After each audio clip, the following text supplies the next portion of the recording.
कल्पना की रस्सी। एक व्यापारी था, उसके पास 10 ऊँट थे और वो उन ऊँटों को लेकर शहर शहर घूमता था और कारोबार करता था।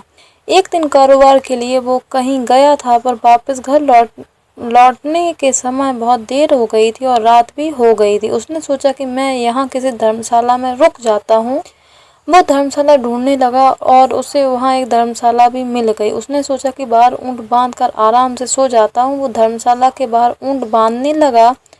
9 ऊँटों को उसने बांध दिया, लेकिन जब 10वां ऊँट बांधने गया तब उसने देखा कि रस्सी अब खत्म हो गई है। तभी वहाँ से एक तपस्वी निकल रहे थे। उन्होंने व्यापारी को परेशान देखकर उससे पूछा कि आपको क्या परेशानी है। उस व्यापारी ने कहा कि मुझे धर्मशाला के अंदर जाकर आराम करना है, लेकिन इस 10वें ऊँट को बांधने के लिए मेरे पास रस्सी नहीं है।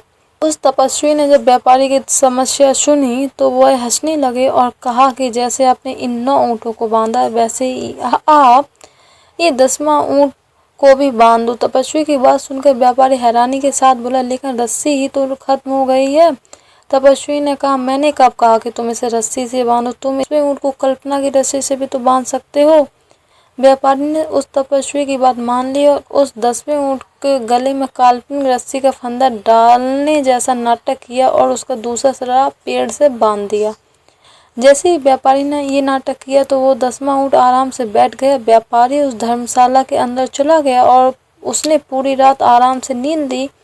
सुबह उठकर जब उसने सारे ऊँटों को खोला तब वो 9 ऊँट खड़े हो गए और चलने के लिए तैयार भी हो गए, लेकिन ये 10वां ऊँट नहीं उठा। व्यापारी को देर हो रही थी, इसलिए उसने इस 10वें ऊँट पर बहुत गुस्सा आ रहा था। वो उसे मारने लगा, लेकिन फिर भी वो 10वां ऊँट उठने के लिए तैयार नहीं था।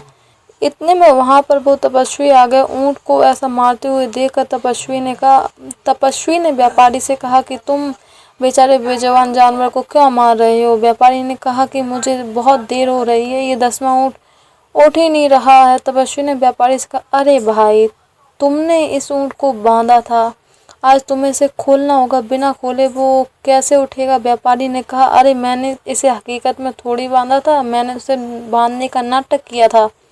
तपस्वी ने कहा, कल जैसे तुमने बांधने का नाटक किया था वैसे ही आज तुम खोलने का नाटक करो। उस तपस्वी की बात सुनकर व्यापारी ने ऊँट को खोलने का नाटक किया।